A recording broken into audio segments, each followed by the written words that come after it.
Hi folks, it is Thibaut Van Dam here with another YouTube video, and for those of you who are not familiar with my channel, I am a DIY singer-songwriter and also guitar tutor based in Southeast London.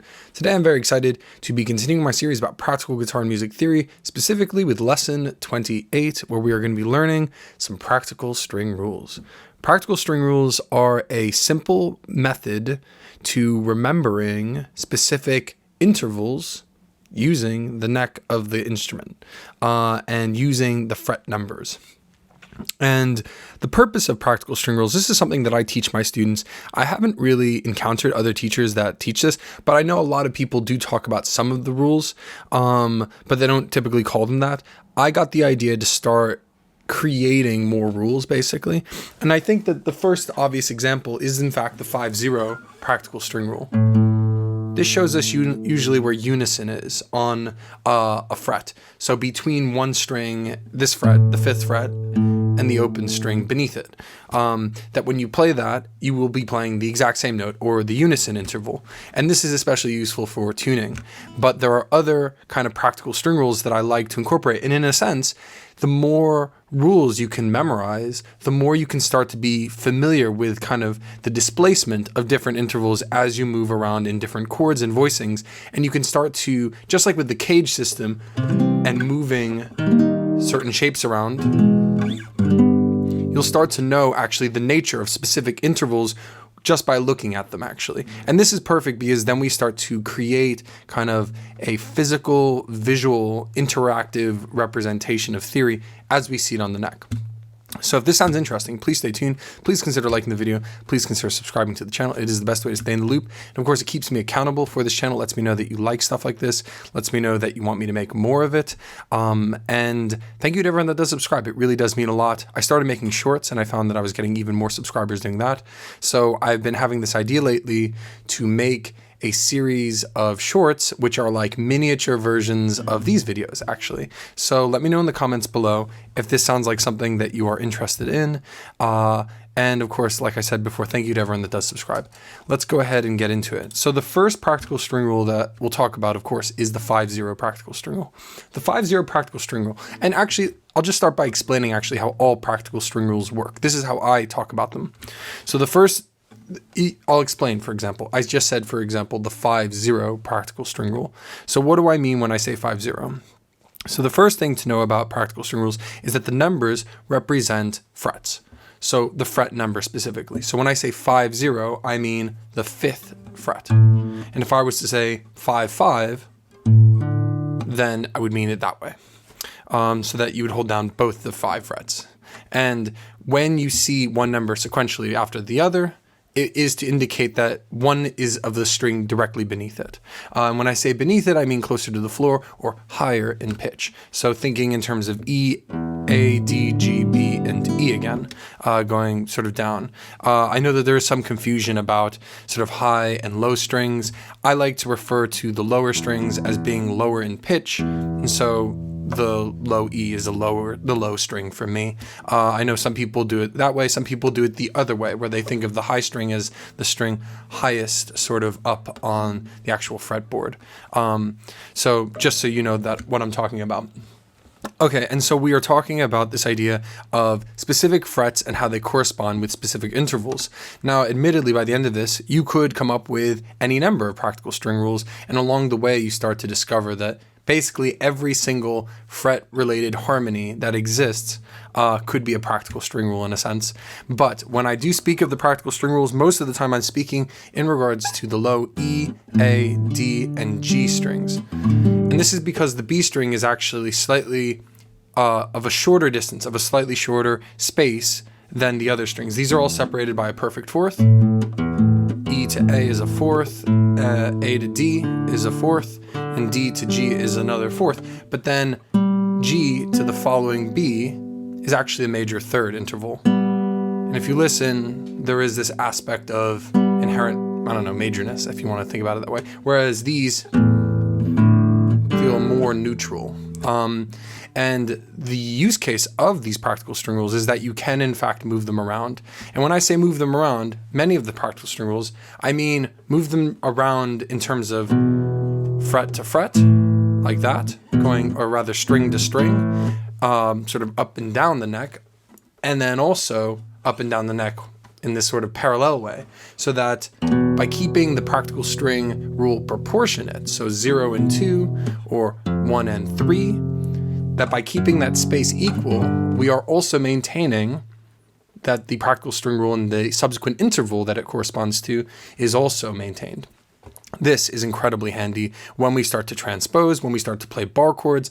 If, for instance, you play an A flat major, this is an A flat major, or you could say G sharp major. When we do this, the reason why this is still a major chord is because a lot of the intervals, or in fact, all of the intervals that we found in the original E shape, those intervals are all kept the same.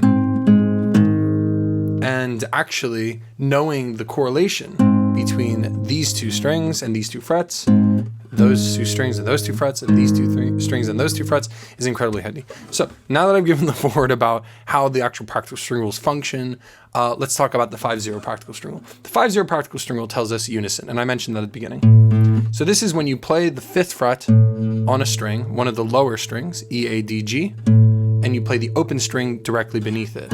So in this case, the 5th fret on E, and then the open A string. And this produces unison, the same note. And this is because we have E, F, F sharp, G, G sharp, A. So here we have A, the 5th fret on the E string, and just below it, we also would expect to see the note A. That's because of standard tuning, E standard. And so because of that, these should sound the same. And if they don't, we would want to tune the later string, the A, to match the lower string, the E. And I have a tuner here just so that way I can actually check my tuning, because I think I may be a bit out. But the idea is that this is a practical way to hear out actually if you are in tune or not. And they should sound identical, in fact. They should be the exact same note in terms of pitch. So this is our first practical string rule. The second practical string rule I'd like to teach students is the 0-2 practical string rule. It is incredibly useful because it correlates with the interval known as the perfect fifth. The perfect fifth interval is the foundation for basically every single chord we learn except for augmented and diminished chords. And this is because we use a fifth in the power chord. We also use the fifth in major chords, dominant chords, also minor chords, and minor seventh chords, and major seventh chords. So knowing where the fifth is and having a way to easily remember that is very handy. And what's more is that knowing how to identify the perfect fifth easily is incredibly useful, because when we think about how far away the perfect fifth is in terms of actual notes or frets, the perfect fifth is a space of 7 notes away. So the amount of space between E and its perfect fifth is that far. It's the note B. And if you want to calculate a perfect fifth away from any note, you always have to count,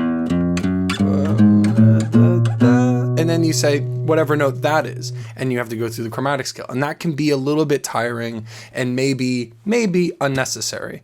And the thing is, using the 5/0 practical string rule, we can actually move where the 7th fret would be proportionately, right? Because 5/0 could be the same as 7 and 2, right? 7, 2. This is also the 5/0 rule. This is what I mean by sort of transferability and being able to move the... I'm playing two different strings right now, and they sound identical. And being able to move them up and down the neck using this kind of shape and concept in mind. So in that sense, actually, using the 5/0 rule, we've actually just established the 0-2 rule. We could say the perfect fifth is here to here, but using that 5/0 rule, we can also identify that the note B is also found on the A string, right? And that's easy, right?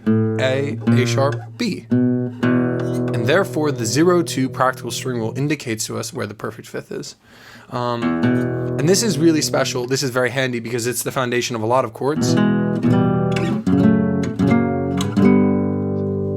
major and minor chords and their extensions.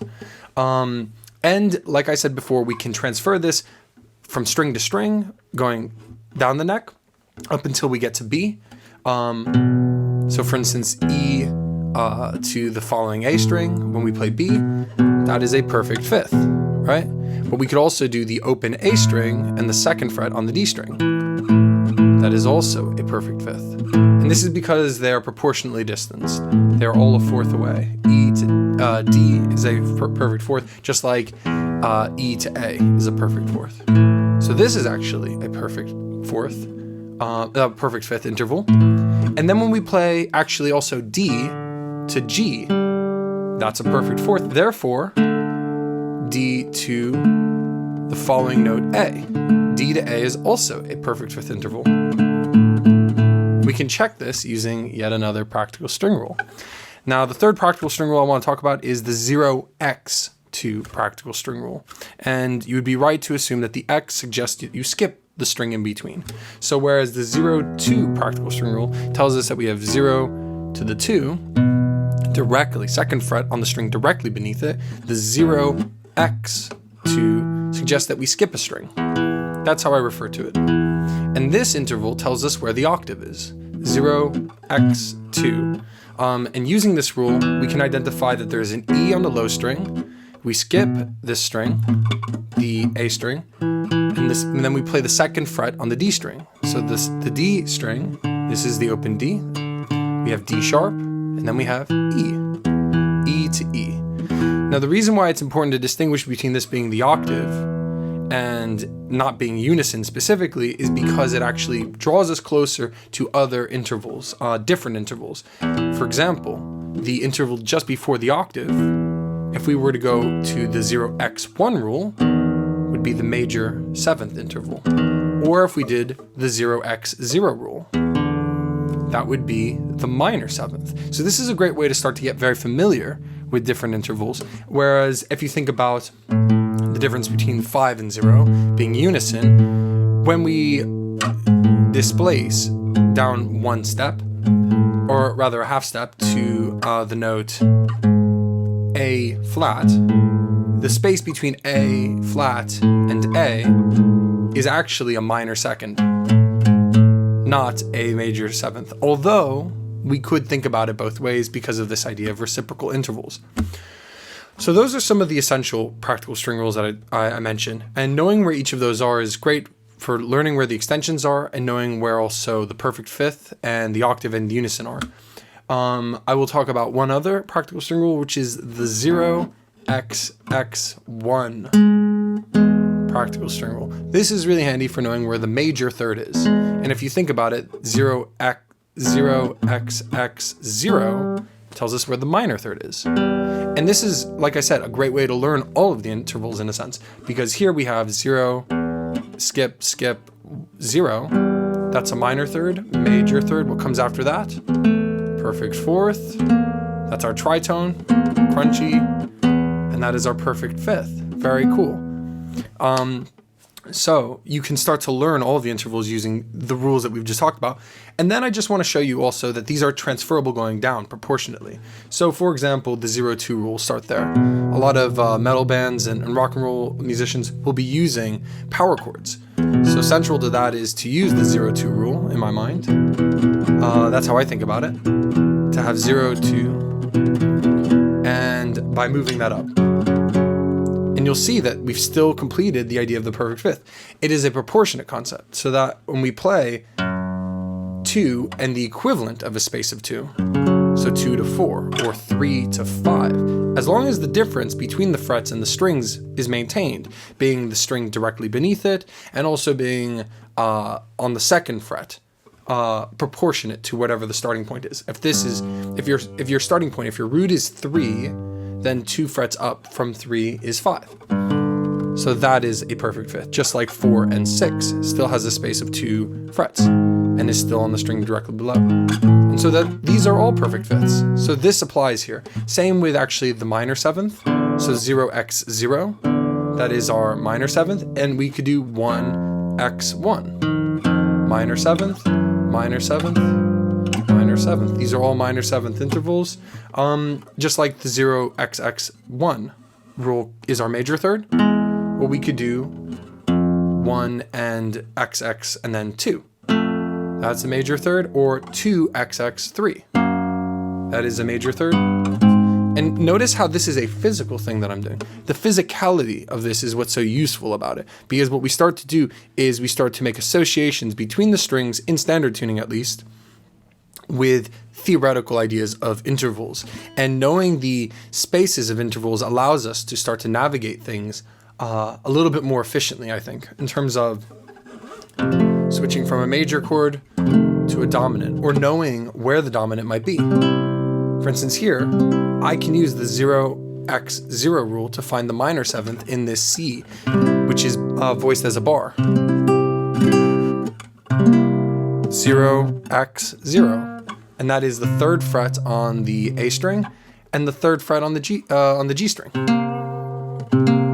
And it's just been voiced as this bar chord. So this is the power of these kind of practical string rules, and they're incredibly handy for navigating lots of things, especially for establishing harmony. So I hope you found this video informative and helpful, and if you did, remember to give the video a thumbs up. Remember to consider subscribing if you are interested in this kind of thing. It does motivate me to keep making content like this, and let me know what you'd like me to make a video about next. I'll see you at the next one. Ciao for now.